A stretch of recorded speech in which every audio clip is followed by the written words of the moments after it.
that you saw tonight that impressed you the most about somebody else's film? Okay, I gotta go first because I'm so mad at Methuselah because it made me cry, and that is hard to do in a big movie theater. But it was also my favorite, and I knew the last line of the film because you had said it, and it still just gut punched me. Thank you.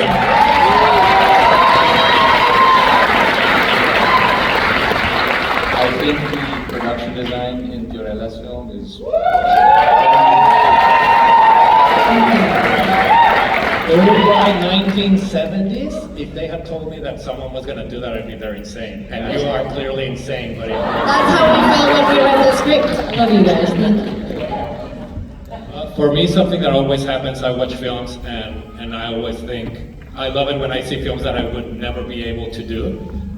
Maybe because it's not my genre or something, and all of these films I enjoyed, and I was like, I would never be able to do that. And there's films that I'm always like, ooh, I would have liked to have made that film. For me, that was Mercedes, I love your film, it's like my genre, and I saw it and I was like, ooh, that's such a cool film. But just enjoying everything is the best. Thank you. For me, it was the animation shorts because it's they're the teams that we spend the less time, and it was incredible, the animation styles and the music, specifically in both of you. It was incredible. I really loved the music, but also the animation style. I was not expecting that at all. I mean, I didn't know anything, but it was incredible.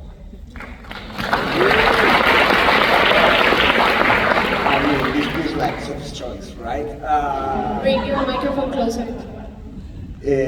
I mean, I also cry a lot, so I cry in almost all of them, so congrats. But I think right now, it really, the planes, you did like a fantastic job, and we need to raise our voices to stop this to happen again everywhere in the world. So I think right now that's very necessary, so kudos on that. And well, kudos to everybody, like, you guys rock. So I wish I knew the names. I wish I knew the names of the live action ones, but they were all amazing, honestly, because I had no idea. This was my first time watching everything, and all of them were so completely different and so amazing. But the one that I did not see the twist coming was when all of a sudden the chicken crossed the road and I saw little glimpse, and all of a sudden it turned into witchcraft and Satan, and I was like, yes, we're going there, I love this. That was an amazing twist and awesome, so well executed. That's all I Makes sense because yours was also very witchy, very... Oh yeah, it resonated. And I saw that, I was like, yep. You witches! Yep. I love it.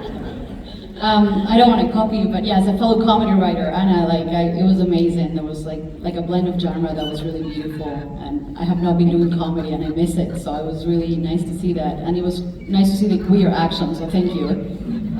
And Medusa definitely made me cry. You made me cry, Fleco. It's my second time and it got me again, so beautiful job. I just have to say, in Game of Chance, when everything exploded into cards, again, I knew it was going to happen because we've talked about the films, but I was like, oh my god. It was so cool when you described, I remember the VFX unit, I was like, how is she going to pull that off? And it was such a work of art, it was just gorgeous, yeah. I think that's the coolest thing to see, because we had never read our scripts, but we knew the log lines and we kind of talked about them, but we all kept little things secret because we wanted to surprise each other. But seeing how the vision came true with everyone, like those things that you're talking about, when we talked when we were together, it happened on screen, and that's, I think, congratulations to all of us, because we made it, guys.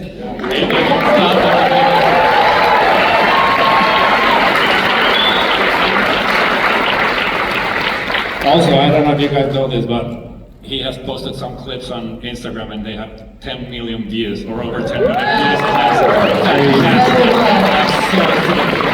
10 million views? I mean, I've seen the clips. I have no idea, the number of views. That's amazing. Yeah, no, and not only the views, but we have also received such lovely messages of the people, like some fan arts, actually, like Kerry, our composer. He brought a lot of fan arts to take pictures.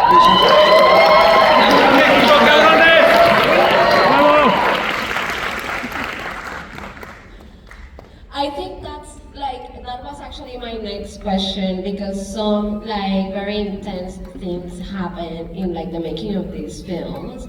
Marcel, do you want to talk about your bathroom like scene? Yeah, I wrote this scene last August where my main character Lasso was going to float in the bathroom.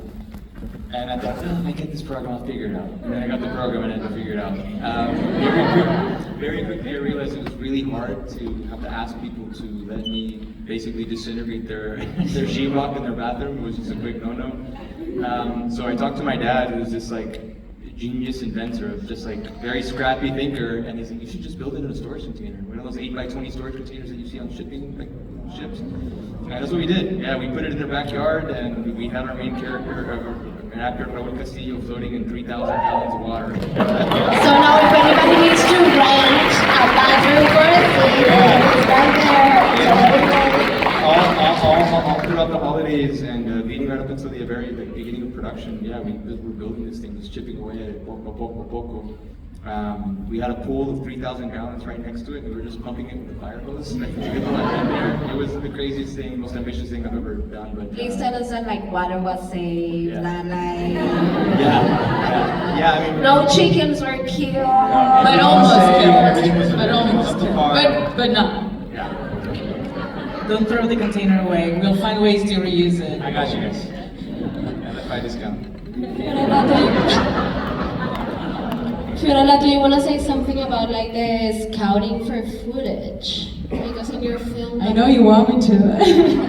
No, yeah, the archival footage was an experience that really humbled me. Because, you know, when you write a script, I was like, okay, now you see soldiers in the streets of Montevideo, and then I had to do that.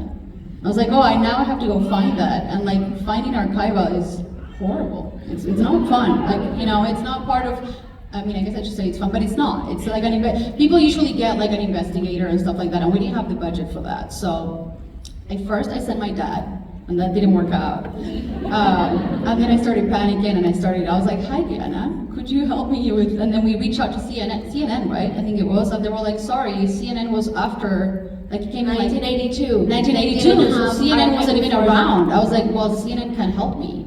So then I started just emailing so many people in Uruguay.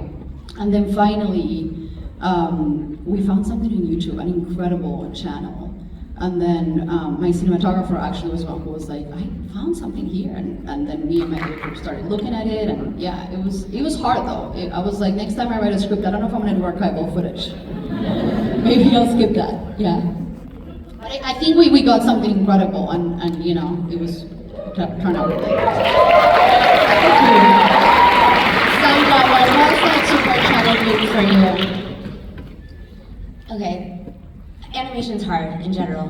So animation is a hard thing to create. So I think it was a very ambitious project, and the clock was ticking intensely. So I think that the hardest part was probably trying to create this while, of course, having like a full-time job and 1,000 other things happening. And my team, thankfully, is just so incredible. So again, like to make something like this, you just have to have like an all-star team, which I was so grateful I did. And because it's the right moment, I'm going to do a gigantic shout out to my team. A lot of them are here, and I'll take this moment to actually ask if all of you guys who are part of this DS could please stand up, because all of you deserve a round of applause.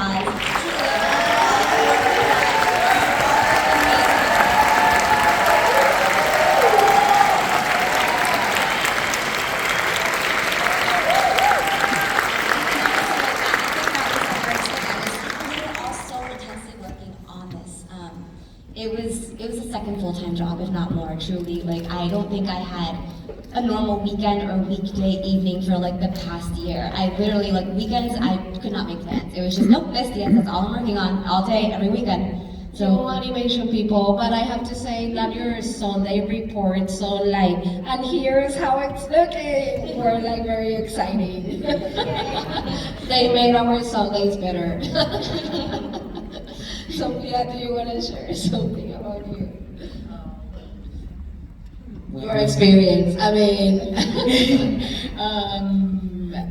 remind me the question again? I'm Just whatever you want to share about. I mean, there's so much intimacy in like your film. I have to say that like every time I watch the like Christmas scene, you did something that I find phenomenal on something that is like so cute and at the same time so creepy. And in the same scene, you managed to make it all with like, you know, like the Christmas matching outfits, the like I'm proposing to you, but then at the same time the music and the lighting is like super creepy. I love that. I love that. Yeah, I wanted to kind of imply there was something else happening behind that cuteness. I mean, as you may know, this story is inspired in a real story of a friend, $17,000 spending in games. That's the scary part. It's a real number.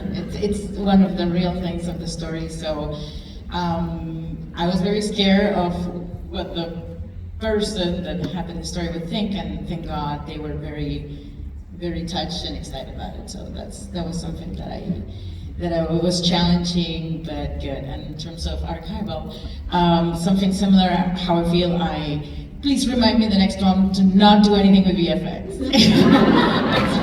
I keep saying that every time that I get into a project, and somehow I end up doing a lot of it, and yeah, it's really, really hard. But you did great. We talked so much about this. It's like, for real, you're like, it's going to explode. Yes. This is phenomenal. Who else hasn't shared like a horror story? You and your forest. For me, it's not a horror story. I mean, we were shooting in the woods in Fraser Park. We found an amazing location that's like a camp, and half of us were lodging there. So for me, it was like amazing. It felt like summer camp. And I just wanna like shout out back to the crew as well, because what you see on screen is not just us, you know. Like for me, the walking stick that has the cuervo, the raven in it, that wasn't on the script. I just had a walking stick, and it was Dave, my amazing production designer. He came back with a bunch of the ones that I had asked for, and that one at the end he was like, oh, and I read the script and this spoke to me. And first I was like, is it too corny? And then I was like, no, this is amazing. Okay, let's keep it. And then later, when I was doing my rehearsals with my actors, we were talking about that moment when the father's about to walk towards the tree to die. And I told him, like, I just need a moment here. And in my head, he was gonna be walking and just dropping the stick. And it was the actors that were like, oh, what if like I give him the stick or he gives me the stick? I don't know who said, but I was like, yes, that's the moment. And then when we were shooting, it was my DP that was like, oh, let's get a close-up here right now. And we were losing light, you know how it is, like, no time, losing light. And I was, no, we don't need it. And he's like, yeah, let's get it. And he got it. And now that moment and that walking king, for me, is one of like the most beautiful threads of the film. And I never thought about that. That's all my crew.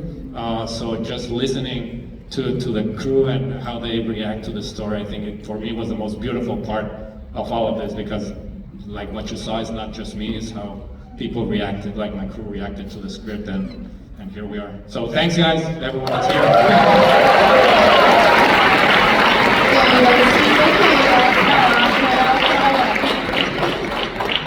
Guillermo, do you want to share something? But I have to say that we were with Guillermo, like, we need to cut the song, we need to make them shorter, and then I listened to them today, and they're so beautiful.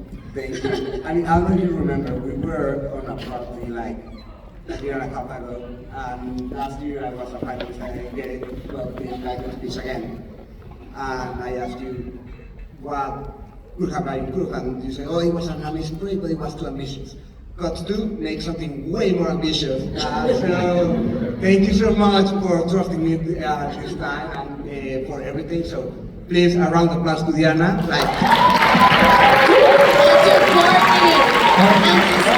Also, we have birthday yesterday. It was her birthday yesterday. Happy birthday, Diana. Happy birthday. I'm gonna turn like 100 if everybody keeps on saying Okay. Now, can I get like, where are the other 7 fellows? Where are you guys? Come here. Come to the stage. One, quickly.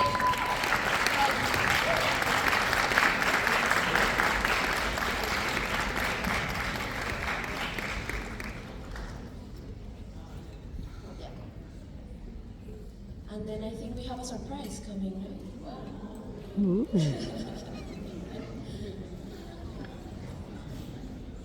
We're just gonna hang here, knowing that there's a surprise coming and pretending that it isn't. In the meantime, if you wanna say anything, microphones are yours, come spreading. You know what, I'll say this. I really did almost kill a chicken. I wasn't gonna say anything to you guys. Just a pro tip, chickens run really fast.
Just played, they made the music for Mariachi Mask.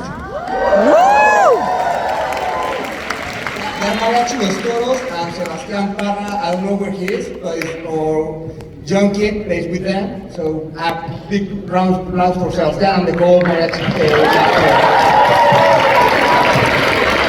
Thank you all so much for being here. We expect you to be at La Live the next 3 days of festival. Have a great night.